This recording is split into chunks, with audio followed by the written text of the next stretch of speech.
Hey, everybody, welcome to Fight I'll Watch It. I am Matt Christy. I'm James Kopp. Smokin Fat J felt a little of the technovirus there, so he's on a sideline for the rest of today. But you got me and James here to talk about Xmen 97, episodes 3 and 4.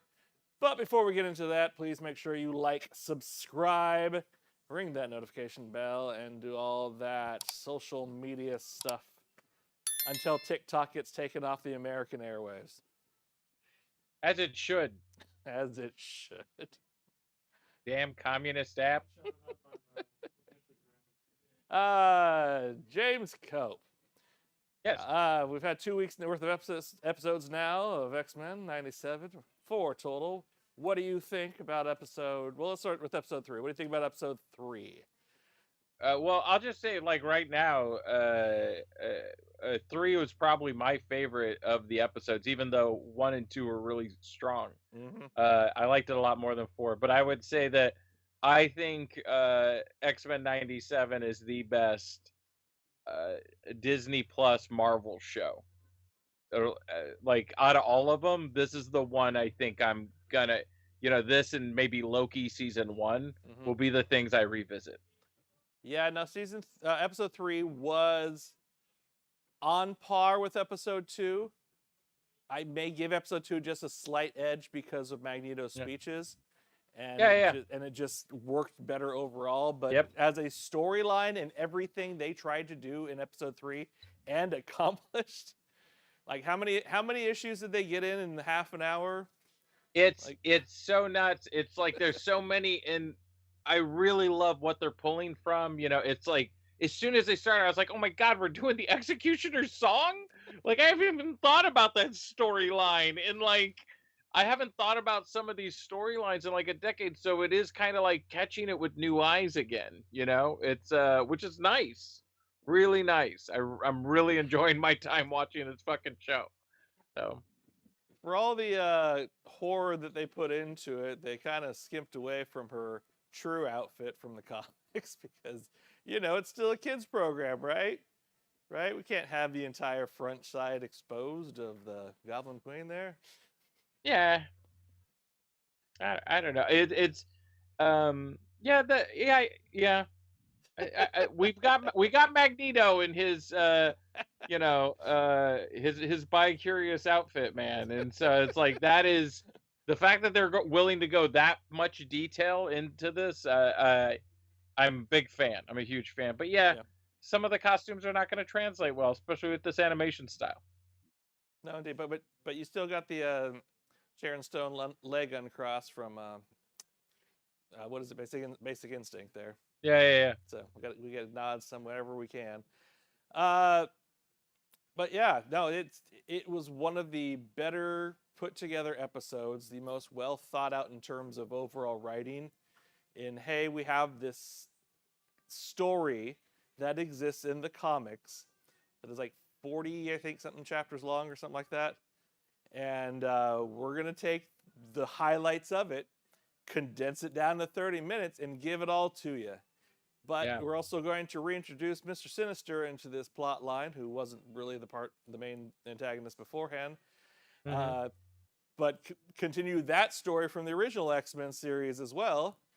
So if you needed to have some more backstory on Mr. Sinister, go back and watch his episodes from the original X-Men series and see why he's here and what. And not to be that guy, I don't like a lot of the original series episodes, and I know I'll get fucking hate on, but I don't like what they did with Days of Future Past. I don't like what they did with like a couple of the things. Like they changed a lot of the story, and we'll get into a little bit in episode 4. They kind of change up story stuff to kind of fit a narrative. And the closer they stick to the comics, the more excited I get, because it's not just the knowing of it, it's also knowing that like this can be a very rewarding story if somebody does it right. Every comic book geek out there has read like, wow, if you just read Civil War, if you just read, The Long Halloween, if they just did this, it would make an excellent film or TV show. And I feel we're kind of getting that a little bit with this show. Yeah, no, absolutely. Again, the writers know what they're doing. They got people who know the X-Men comics, like intimately know the X-Men comics, and are writing based upon things that actually took place in the comics. Taking some liberties where they need to tell an overall story that they're going to tell, but still sticking to the basics of the story and not changing it just because they want to, or because somebody felt it would be a good idea for Batman to bang Batgirl for some Batgirl, stupid yay. fucking reason. And that's like my one fear of going down that road. How's Smokin' Fat J doing? He's still dying. All right. He's still dying over there. He's dying, love.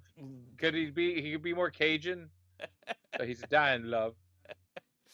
Anything, all right. Well, anything you didn't like about the episode? Yeah, let's go into things we don't like. That way, because I think it's going to be, just us sucking off the shows. So it's like the stuff we don't like. I actually did not like Jubilee's half an episode. Okay, so we're gonna go into episode 4 now. Okay. Yeah, it's episode 4 to me is the weakest of the bunch so far. It is. It does in one of the great things about the X-Men comic is it's very much a soap opera, and then there's a bunch of fun action stuff. In episode 4, we have separated the soap opera and the action stuff.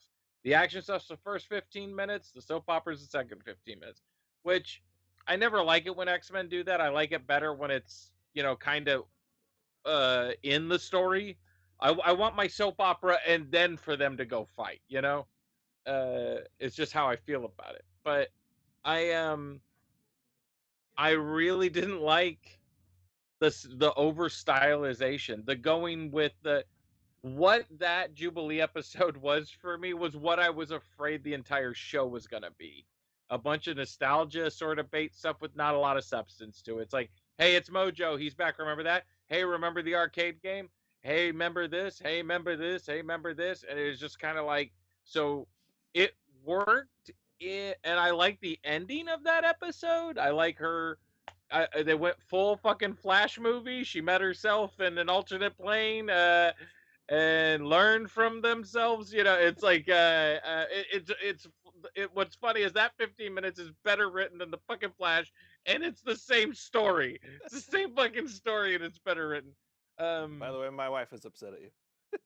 All right. I love Mojo, but Mojo's really hard to do, and I've never cared for that style of doing Mojo. I think the intent.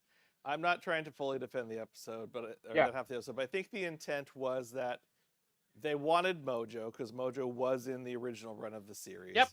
And I didn't like him in the original series either. Yeah, no, he wasn't that great in that either. But they wanted him in something, and I think this was the best overall way they could put him in.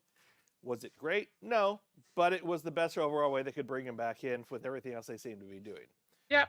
Because unless Mojo becomes the main antagonist, which Mojo as a main antagonist doesn't really work very well.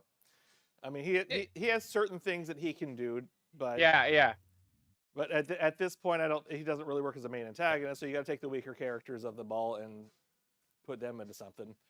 Mojo trying to trap a Jubilee turning 18, and that was exciting. Jubilee turned 18.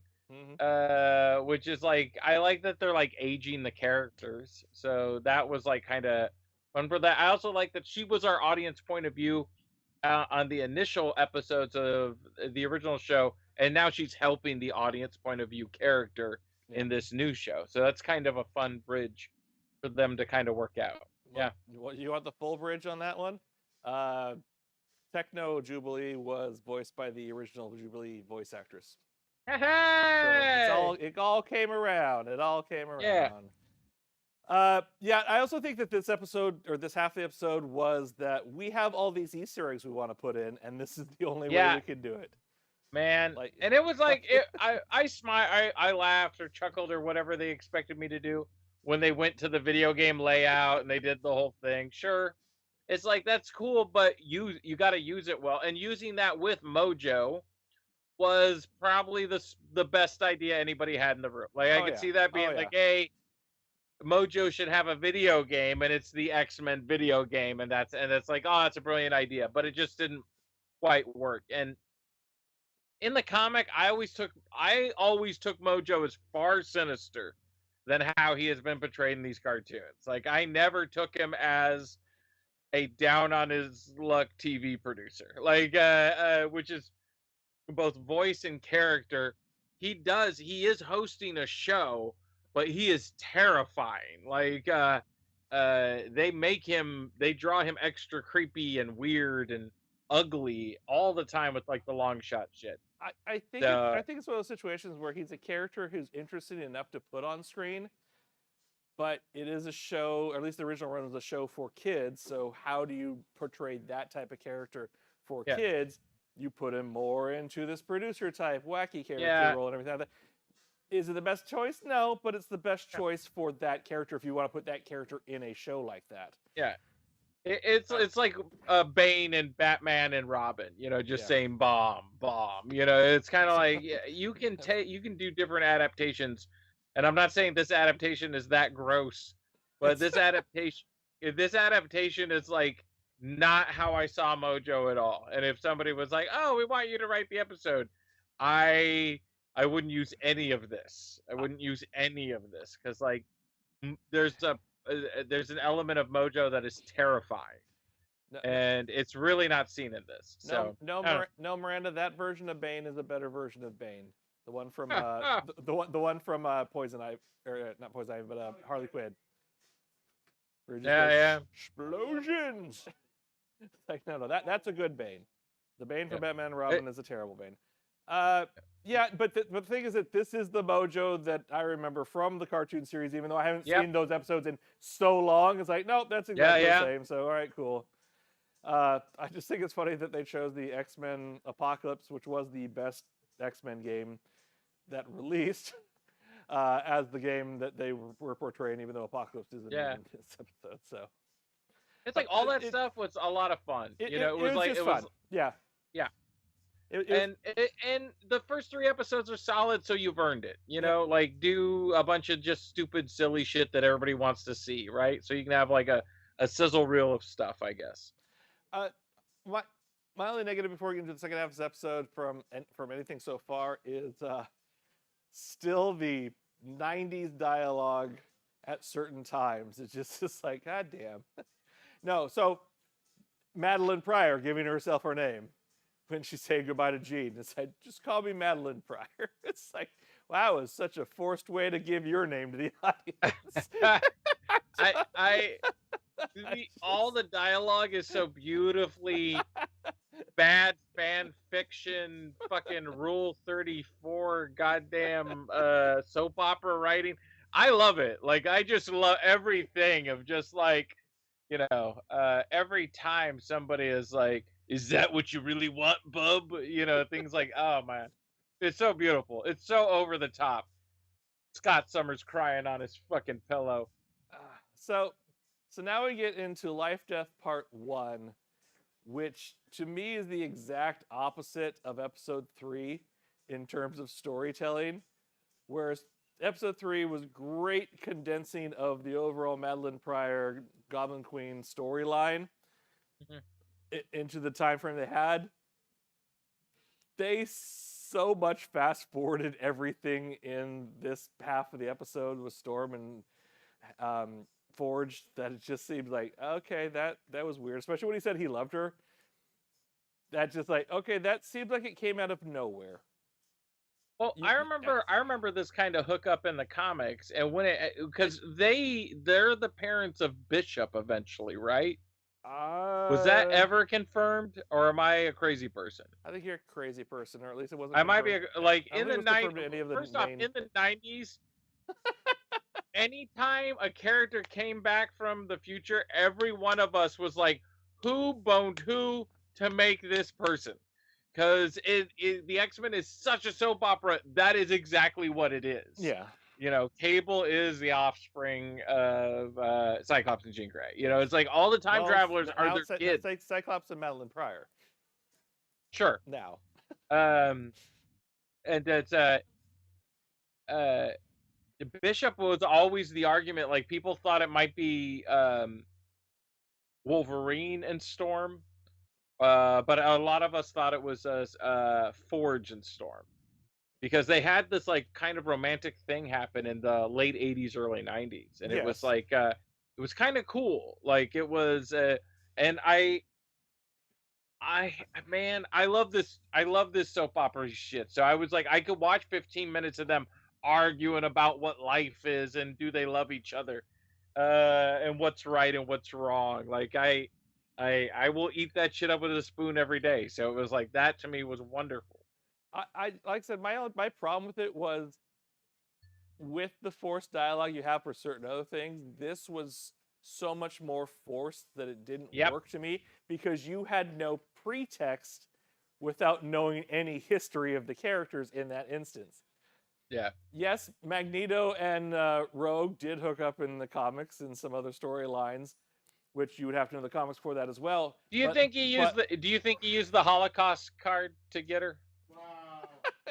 in the comics? We're here now. In the We are here comics? now. We are here now. Let's talk about this. Okay. Like, All right. I play Auschwitz in defense So, mode. He's like, yeah. I survived. Just barely. Sometimes I don't even know if I really did survive. He says, is he pulling that shit? Like, what's the age difference there? No, I think they're just they're pulling that from the comics, but at least it's not from the comics. Oh, no. And it's good issues. She falls in love with him. Yes. Like they don't work out because he pushes her away. Yeah. Like she straight up is into the fucking grandpa bod. Played by Harrison Ford.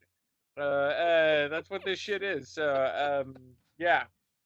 Grizzled old Harrison Ford as Magneto. There we go. Yeah, that guy, man, and fucking Gambit just sitting in that chair in the corner of the room watching. Jesus. Dear God, Gambit. Gambit.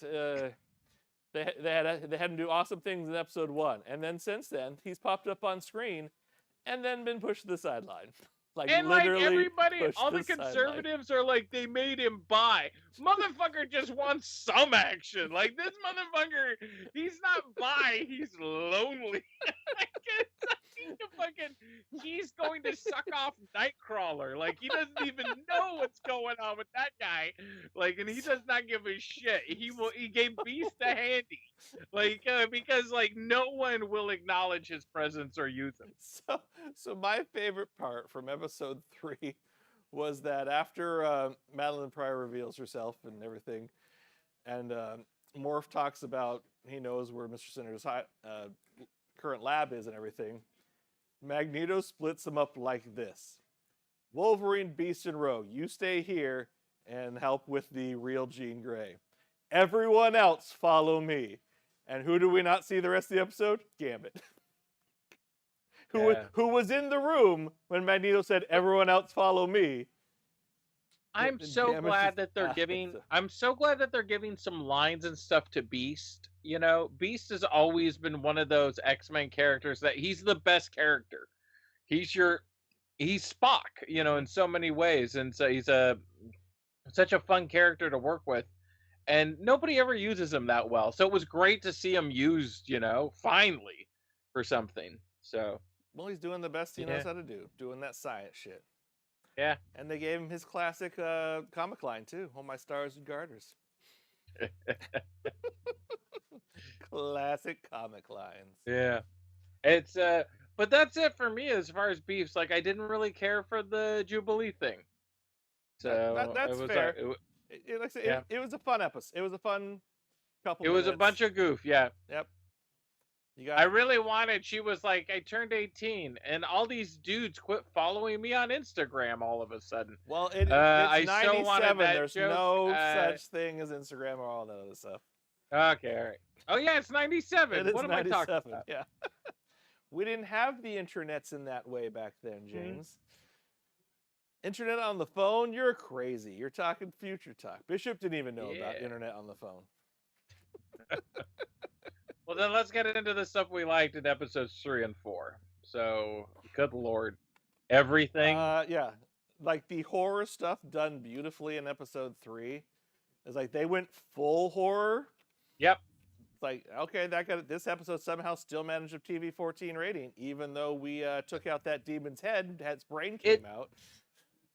If you, we've always argued about this. If you don't do Mr. Sinister and like the villains of Blade, if you don't do the wacky fucking 1970s, 1950 influence vampire Eastern Europe monster character, if you don't do those really scary, it kind of comes off as lame and cartoonish. So you kind of have to go full 70s horror cinema with it, and they did in certain points, and so that was exciting to see.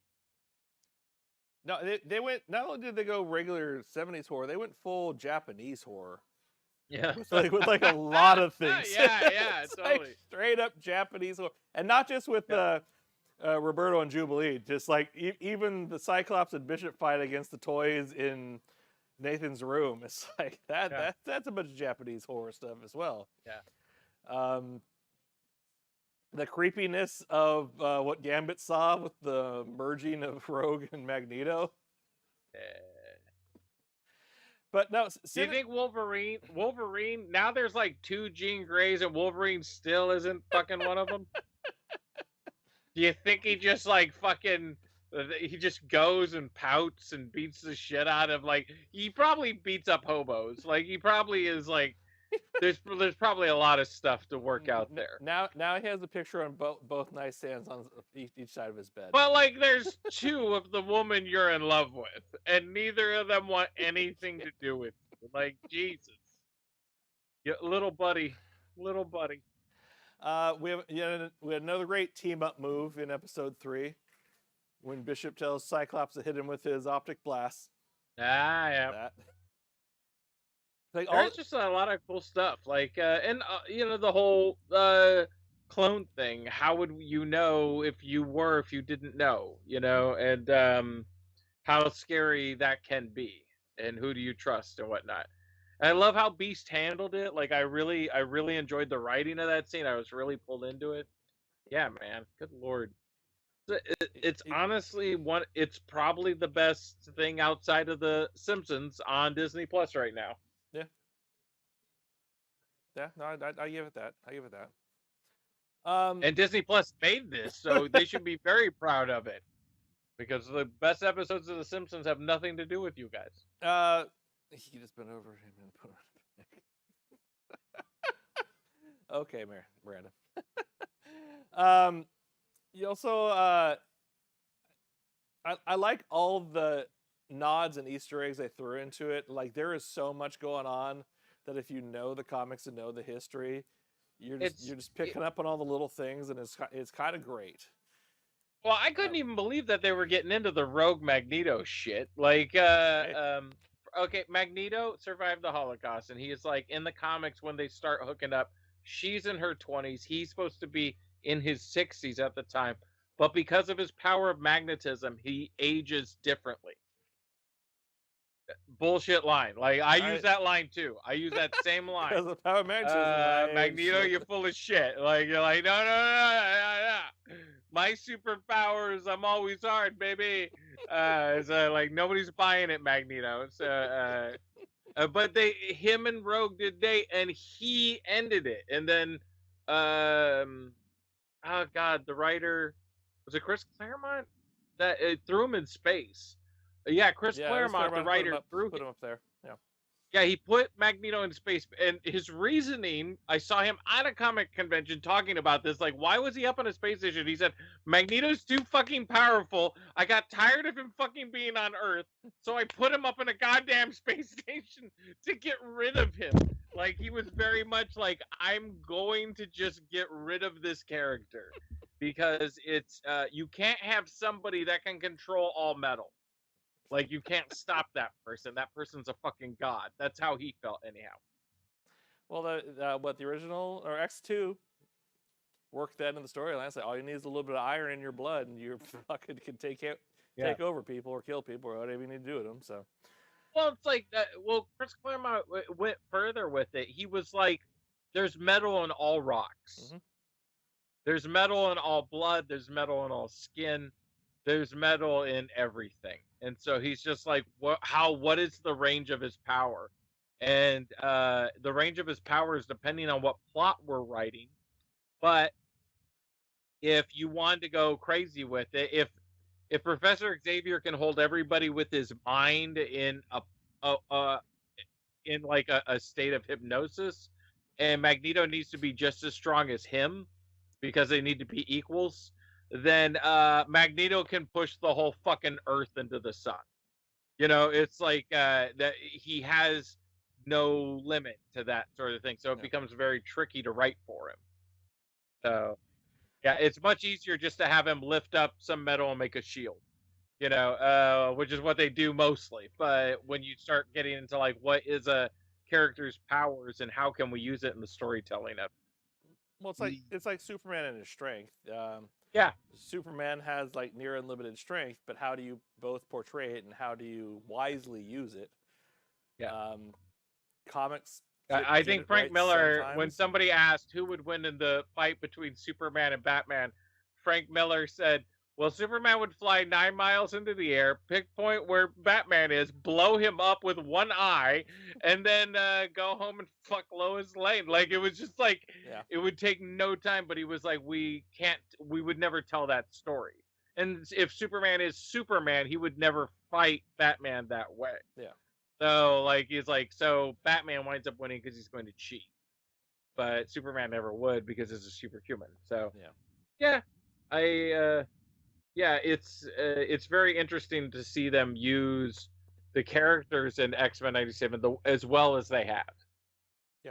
And it's also nice because two things are happening with people watching this. One, like, conservatives are like, oh my God, it's so woke. And it's been fun because it's like, yeah, it has been for 50 fucking years, you mooks. So, you noobs, read the comics. And then two, the other thing is, it's been really fun to kind of revisit some of these stories. I haven't even thought about the fucking Executioner song in like 20 years. And I was like, man, that was a pretty good run of issues. And it's been very nice to be like reminded about all these great stories that kind of came out of the 80s and 90s with the X-Men. Yeah. And even in the original series, they had the multi-part episodes and everything like that. But for some reason, they're not doing it purely with the Storm story right now. So they have the list of all 10 episodes out. So you can look up the titles if you want to. Next week is not Life Death Part 2. That is actually happening in 2 weeks for some weird reason. Okay. I don't know. I mean, I guess it's akin to real comics in which you get this multi-chapter story and then you get these other things in between. But I mean, I guess we'll see what the episode in between is. See if it's worth the time or not. So, what's the name of the next fucking episode? Oh, I have to look it up. Hold on a second. It is. Unless Jesse gets this. It's been such a soap opera. Let's all take guesses of what it is. They're gonna take a cruise in the next episode. No, somebody gets amnesia. Somebody's gonna get amnesia in the next episode. Maybe because the title of the episode. We've already had the Evil Twin show. Hold on, maybe because the title of the episode is "Remember It." Nice, fucking nice. Look at you go.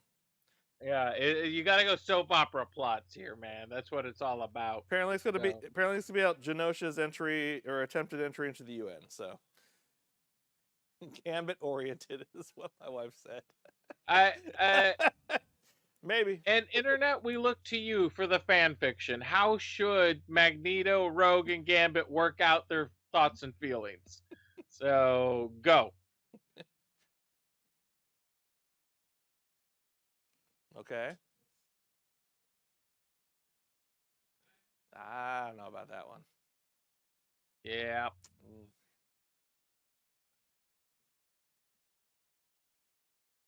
Wow. Well, Magneto's really old. yeah.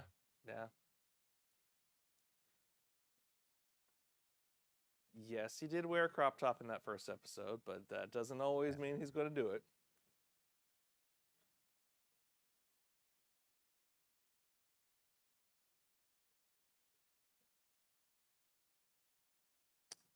Well, I think the internet's come to a near unanimous conclusion that Gambit's a cuck. I guarantee. Yeah. So it's gonna be nice. Oh, yes. How he's got the ability to charge, man. How is that not a big bonus in the bedroom? Can literally charge things up and explode them. Like, how is this not translating? This is the explosion part that's a problem sometimes. Dude, I would follow this guy into the bedroom. Like, it's like he's got enough going. Yeah. People don't like exploding. It's a thing. That's why Magneto pulled the Holocaust card. He totally pulled it. He pulled it, and that's how he landed it. So, and how could you say no to that shit? If we were all rogue, we would be right there. Mm-hmm. We'd be right there. Mm-hmm. Dayton Harrison Ford current day, which is a skeleton with skin on it. That can be controlled by Magneto because there's metal in them bones. Yeah. And on that note, let's go ahead and rate these episodes. James, what would you give episode 3 of X-Men? Well, if I was just doing just the episode 3, I would give a 5 out of 5, and episode 4, I would give a 4 out of 5. Okay. So, like, for these 2 episodes, I'd probably keep it closer. If we rated them together, I'd just do a 4 out of 5. Where it's like the first 2 were still 5 out of 5, and 3's great, but I had some issues with 4. Get some Mega Man and roll there, rock and roll, because Mega Man is a friend of humanity. Nice. Trying to kill all those mutant robots. Yeah. Steal their powers. Fucking Woodman. Yep. As the mutant Woodman started dating Rogue. Has mutant power to control leaves, dude. Gotta kill him. Gotta kill him with those Mega Man arm busters. Yeah. How about you? What are you giving this? I think I'm giving the exact same for the episodes, 5 and 4. So, I'd probably lean more towards 4.5 if we're going to rate the 2 of them together. Yeah. So, 3 is a great episode. 4 was fun. Second half. Yeah, it was fun. I like the first half better than the second half. I like the Jubilee episode better than I like the Storm episode. But again, it's just from the standpoint of the story that they told for the Storm episode. Yeah. Is like there is a lot you need to know that they didn't tell you in that episode. You know what you need to know? Storm is going through such hardship, losing her powers and wondering about it exactly where her place is in life. And Forge thinks he can fix it with his dick. Yeah. So that is all you need to know about the second part. And that's all anybody needs to know about that storyline. And that giant machine at the end is called my dick. Yeah, that's the Forge I know. So he fixes things that don't work. He's gonna fix this. Don't you worry. I do appreciate the X Factor cover photo that he keeps. My God, all of them. Yeah. Like it's like they did like a flashback with some of the Sentinel stuff, and they still were drawing it with the Jack Kirby lining. Mm-hmm. I was just like, God damn it! Like who's ever on every level of this making of this show, from look to writing to sound, everything has been really taking into consideration the past comics and TV shows, and it's been wonderful. Like it's like no notes. Almost makes it seem like they didn't outsource the animation for this series. That's why it took so long to come out. It's like they had to really fine tune that. Jared, you well enough to tell us a rating there? 5 and 4. It's all straight across the board. 5 and 4. Yeah. That's what it is. The thing we can say most is go watch the episodes. Don't watch us. Like I mean, even the bad episode is fun. Yeah, It- it's on level with like half the like this. It reminded me of the Scott Pilgrim stuff in a way Mhm. that we were watching, where it was like some of the Scott Pilgrim stuff was really good, and some of it was just look at all our references to everything you love, which we do like that shit. I'm not saying we don't, but at the same time, you got to build on that. And I don't know if Jubilee's bit did that much. And I love Mojo. I really love the concept and character of Mojo. It's just the running man done for comic books. But I think there's also an element that makes him terrifying. The fact that he gets off on watching people die. And I don't that think he I would was. play that so much as sleazy, sad producer agent Hollywood guy. I get the reasoning for it, and I get the. I had this fucking argument when we were in high school. Like, I get why they did this back in '94, and I get why they're fucking doing it now. But I don't like it. I'm going to apologize to the audience because I can see Jesse's workings going on here, but behind the scenes on the rating system that I chose for rock and roll. Jesse, while we talk about the next thing real quickly, if you have the chance, can you do a mock-up of Dan Snyder as Mojo? Yeah, Because we gotta continue that theme. yeah. Oh my gosh. Uh, Fucking gotta hate your puns. God damn it. God damn it. You know he pulled it. You know he fucking pulled it. You know he did. I know. And fucking Gambit took his hat off and punched a hole through it. Like there's no beating that. Gambit's hat is made of drywall. Kyle punched his hat. Yeah, fucking, he's just like, yeah, I had to watch my parents die in the Holocaust, and I barely survived. And Gambit's like, you like card drinks? You know, it's like fucking, yeah. Sit down, man. Sit down. James. We love you, Gambit. James, while Jesse works on what he's working on. Mojo. Well, just working what he's working on. Did you catch the new trailer today? Oh yeah, are you talking Star Wars? Yes, stuff? I'm talking Star Wars stuff. But it's Star Wars cartoon stuff. What we gotta do here? What's up with this? Did you enjoy or not enjoy Tales of the Jedi? I did. Okay, so now we're getting the Tales of the Empire because we got to go through all stuff. So I think the theme for this year is more towards the Empire and the dark side because Acolyte's supposed to be working on that end of it. And if they release it this year, Skeleton Crew is supposed to be more focused on Empire-y type stuff as well, even though the kids are the heroes. But so did you happen to catch the trailer yet? I saw bits and clips. I saw stuff that was online, but yeah, So in case you wondered who Morgan Elsbeth is, now you're gonna find out with some backstory for her. She is one of the two characters. She's one of the two characters they chose this time. Morgan Elsbeth being the one from Mandalorian, and Ahsoka. Okay. And Ahsoka, the evil gal who freed Thrawn. Well, Thrawn's actually going to be in it as well too, though. Okay. So I didn't completely catch who the other character was, so my bad on that. And I'm trying to place where she is from.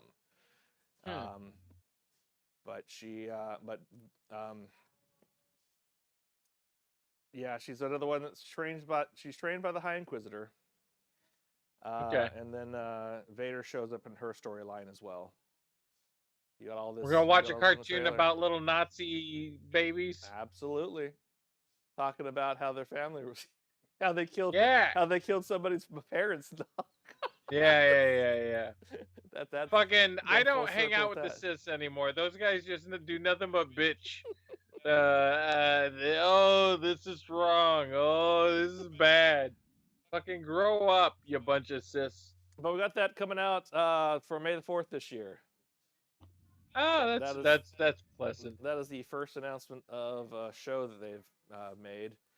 I think there's going to be one more coming, but I'm not sure what it's going to be. It's probably going to be more kids focused. Because they did what last year? They did Tales of Jedi wasn't released until after. What was the other thing that was released this year for May the 4th? There was a Young Jedi. Star Wars? Yeah, there was Young Jedi Adventures, which was the one for kids, but there was one that was more on our age. Or was it just Ahsoka? We watched and reviewed Ahsoka. No, I know, but that came out at the end of last year. Okay. All right. We've stalled long enough for Jess. Yep, there we go. Oh, nice. I can put Oh, you in crappy TV shows on Nickelodeon. that he got That's worth it. He got his ratings. Yeah. And what did it cost him? Everything. Yeah. Ah. Oh, Dan Snyder, you are going to be showing up a lot this year. Because we're horrible people. You know, it was nice of him to make a video saying they're full of shit. I really respect that. I really when the whole world calls you like a pedophile, I like the guy that's like, you're lying. Like, I love it that it's him versus everybody else. That's great. Good job, Dan. Oh, Dan, you're the worst. Yeah. You're the worst. All right, so what do we got let's coming up next? It's supposed to be you. It's supposed to be James's pick next week. What are we doing? I have no idea You yet. forgot I have about no that. idea yet. Like, if I can't think of anything, it'll be Watership Down. Oh, So, fuck me. Tune in. I don't think we've had a good review of have we done a review of Watership Down? No. What do you want to do? Oh, there you go. You want to do Synecdoche, New York after that? Fuck. We could. How about we could either do Watership Down or They Live. I'd rather do They Live. For many reasons. Yeah. Not the least. Not the least. First off, Watership Down is hopeful. I don't care what anybody says. It's a movie about hope. All right, God damn it. And the dashing of that hope. Yeah, the straight murder of that hope. But yeah, okay, let's do They Live. All right. Have we done They Live? We have not done They Live. We're gonna see if we can find They Live on something and do that. Otherwise, we may be forced to do Watership Down. Watership Down is on HBO Max, so ready to go. It's on Prime and Apple TV. Okay, it's on Prime, so good. Thank God. All right. Oh, that would have been a fun roulette wheel of pain, torture. Brought to you by. They Live is a sweet movie. If you haven't watched it, please go watch it. Yeah, or watch it with us. You know. Yeah. Sweet, painful torture. Brought to you by Dan Snyder. Oh, wait, Yeah. Yes, that movie. Yes. Yes, I know. What I'm leaning towards on that. You get They Live, which is amusing, and has one of the most visceral fight scenes in the history of film. Fucking beautiful. Yeah. The whole movie's beautiful to me. Like it'll be a jerk off fest for me. Yeah. Because I think I saw They Live very young. And then I still remember Morrison getting mad at me because I was like, shut the fuck up, we're watching this. Like I've been in love with it. I'm one of the humans that's been a problem with this movie where I've been in love with it for far too long. And I feel too highly about it. So there's 8 million douchebags like me that won't shut the fuck up about They Live. So tune in next week as we jerk it off a little. You get that, and the rest of men get Fight Club. They all think it's about them because they don't get it. Fight Club's a great movie. I think Fight Club is a great movie. Yeah, it is, and I knew the twist in theater, even though I didn't read the book. But They Live is a wonderful independent film made by a great filmmaker that stars a fucking wrestler that says more about society than most films, and it's a movie that says more about society than most films that stars a fucking wrestler It's like a beautiful sentence. It's such a beautiful like thought and concept. Yeah. And that guy Keith who's David's bad as fucking. and the guy who's one of the greater voice actors, just whenever he Yeah. shows up on in any animated anything. So Fucking Keith David, fucking badass. so there Every line he's got in this is the best line. So there you go. Next week, right here on Fine, I'll watch it. We'll be watching They Live, the John Carpenter pseudo classic cult film. I don't know. It made money. On its initial run, but they never expected it to do well. It was we'll get into it next week, but there's a huge story about how it came out and why it came out and why it was the way it was. This was before the thing or right after the thing? This was 4 years after the thing, and Okay. this was after. More importantly, this was after he had done Starman. He had done the thing, and Okay. he had kind of failed a little bit. Yeah. The thing bombed, and critics hated it. Yeah. And he had a 3-picture deal with Universal, and they took back the other 2 pictures. No, I know. That's what's like. This is His career was kind of fucked. And at one point he snapped and went, "I'm only doing independents.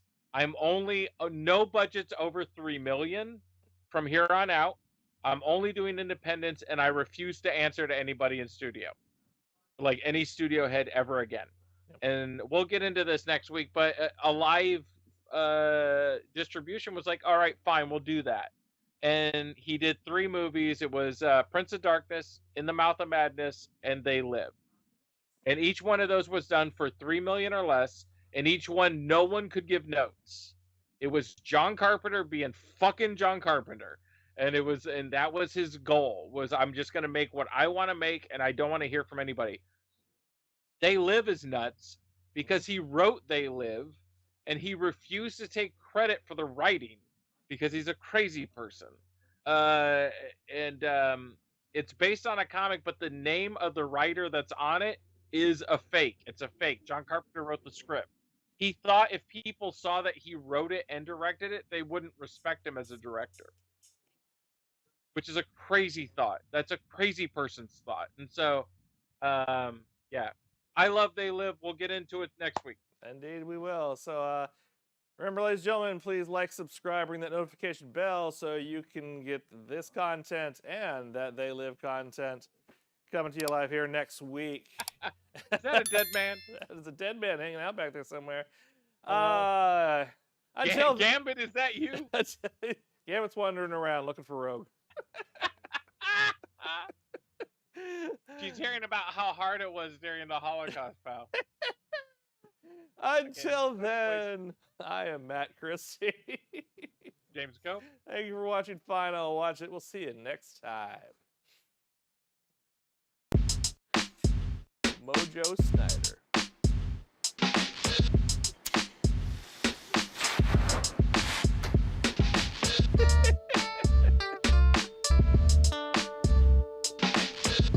It's how he do.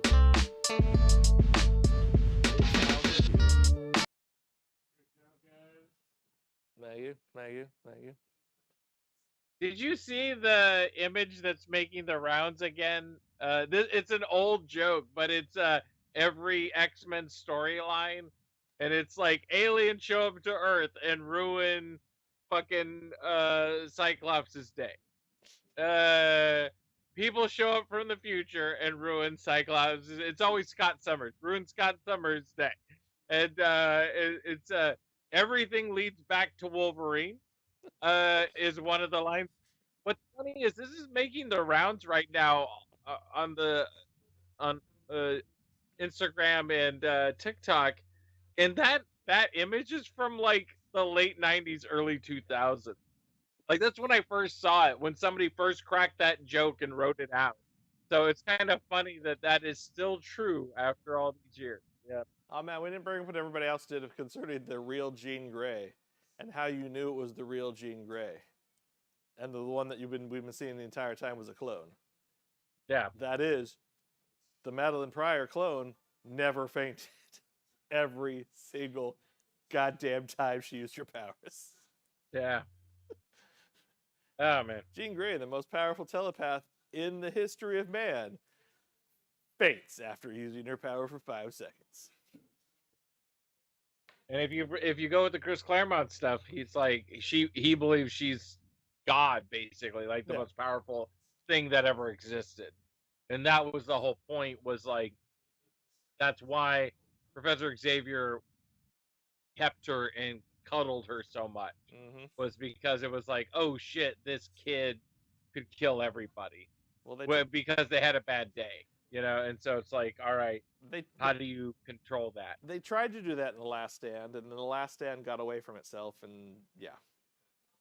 I haven't I was talking to Morrison yesterday, and he said he went back and rewatched all the Xmen movies. He's like, when was the last time you watched Last Stand? I was like, I don't know, opening night, like, because after that I didn't need to watch it again, you know.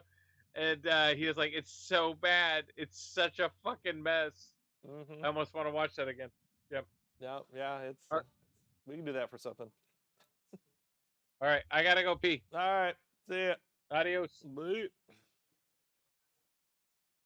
I tried going back and watching Days of Future Past.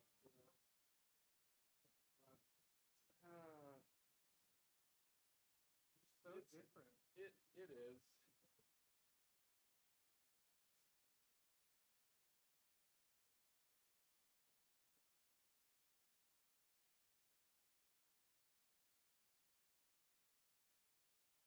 Days of Wolverine's Past.